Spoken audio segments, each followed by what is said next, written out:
Hey guys, welcome back. Hope you had a great week. Last week we tried to had a fake breakdown. All we did is kind of go sideways within this channel from 4850 to 4750, 100-point chop range.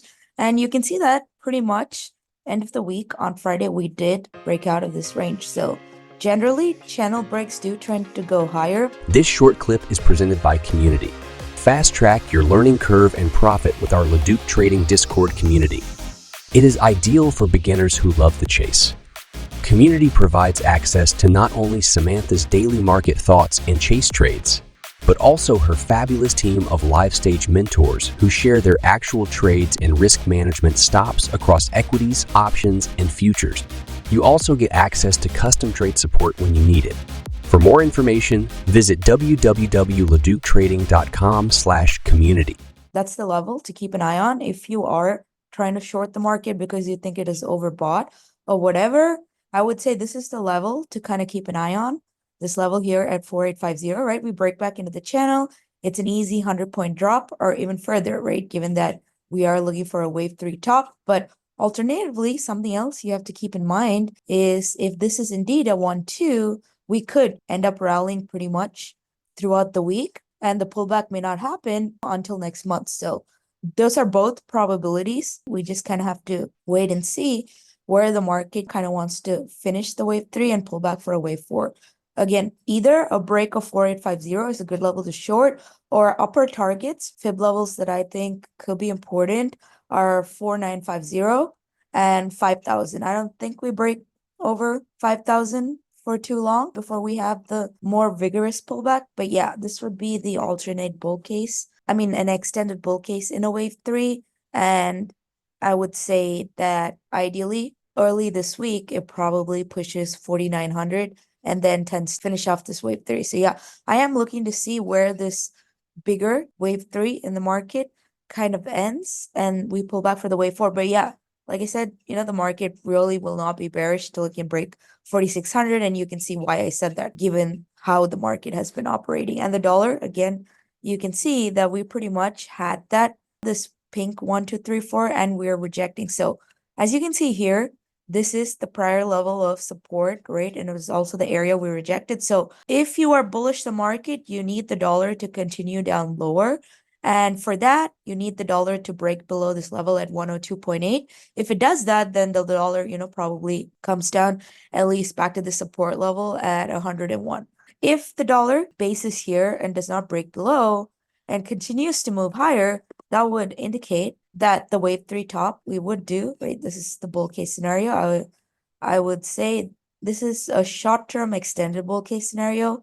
I would say that if you are, bearish the market, this could be your A, your B, your wave C, and your wave B. And then we have that pullback down here. You can see it does have gap to fill here at 4600 before it does that. So those are your two alternate scenarios that I am monitoring. So that is why I'm kind of looking to see whether we have strong weakness early in the market, and that probably be monitored by breadth to the dollar. The 10-year, for example, would again be an indication.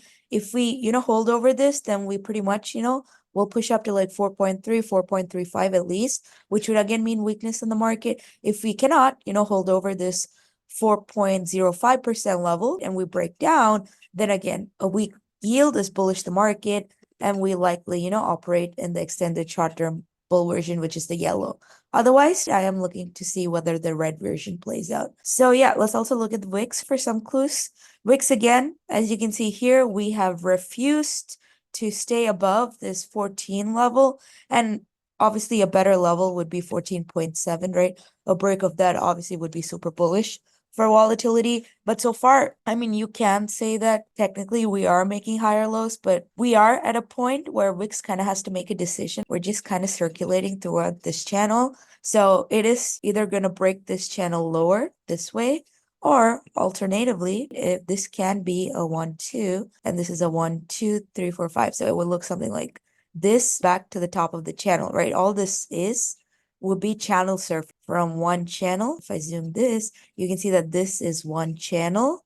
We're kind of hovering below the channel, and we're trying to get back into the channel so we can push up to 25. But yeah, It has not proved anything. It looks more bearish than it looks bullish.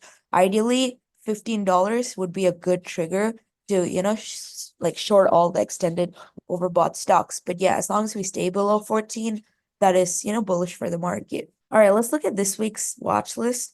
The first one I have is AMD, and that you can see that we have been consistently following this channel, except for this break here, right? We have consistently been following this channel, and we are super extended in AMD. So what are some fib levels that we could retrace? I would say you can see here the 167 is the 2 fib, which we've broken over, and you can see the 2.414 is almost at 188. So I'll put it this way. We break below 167, we're going to come back down to 155, 140. That would be, we break below this fib level, we're going to come back down to the next fib level at 150. If we don't, you can see the next extended fib level is also the top of this channel, which is at 188. So I would say if it can stay over 176, I do think that it will probably still continue to push today, but I do think that we could start to have weakness in AMD and Nvidia and some of the semis 1 or 2 days into the week, and then we have a major wave 4 pullback, given that wave 2 was so shallow. So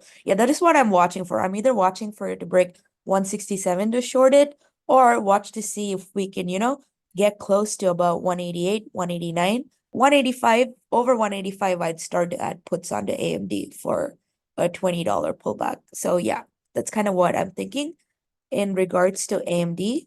Snow is actually a stock that I have been watching just to see if we kind of break out. You can again see this is the level of resistance we have not been able to break above, but this week we're actually gapping above that resistance. PayPal last week, I did give a trade in the Discord for like a chase, and you can see what happened when we broke out of the channel. You tend to have massive moves, and it's kind of what I'm looking to see if Snow also, it's kind of lagging to see if it follows through. Over 195, obviously we can see 200, 205, and obviously a lot more. But yeah, there's also a chance that, you can see I do have a red path where if, the dollar and the wicks and the yields start to, gravitate higher, then, Snow probably, goes up to, again, reject resistance. 200 also is a significant, psychological level. Ideally, you would want it to break 200 for like 225, 250. But yeah, 195 is actually the level. I do think that if it stays over, it can push. But yeah, watch 200 as well. That is important. But yeah, don't be complacent. Simultaneously, you got to watch the yield and the dollars as well if you want to, play all these stocks. Now, the next one I have is Microsoft. Same as AMD, I am looking for a top early into the week, or if it's an extended bullish chart, then we probably, the top of the channel is at about 415. It's at 400 right now. So either I would say break below 395, right? We break 395. I think we could come back down to 385 and even 380. But I do think that Microsoft, again, kind of like AMD, is channel surfing. Wait, let me fix the channel. Yeah, as you can see here, we are channel surfing, and we did stay above for a little bit, which is very normal in, bullish impulses. So yeah, ideally, I am kind of looking for a top early this week, 410, 415, and we probably, come back to the bottom of the channel at 465 on Microsoft. So yeah, this Microsoft. And China, obviously, I've been pretty bearish, and PDD worked really well last week, right? We had broke back down below 145, and we had a super bearish move into 135. So we would have taken profits. And again, you can see we're kind of just sideways. It is lagging. It is lagging the rest of the China sell-off. So I do think that whether I'm bearish on this or not, I do think that this gap will fill before it, makes another high. So yeah, that's why I did, put PDD back into this watch list. So yeah, that's all for this week. I hope you have a great week. Subscribe to Leduc Trading YouTube channel for more Wolf's weekly Wavelist videos and other content.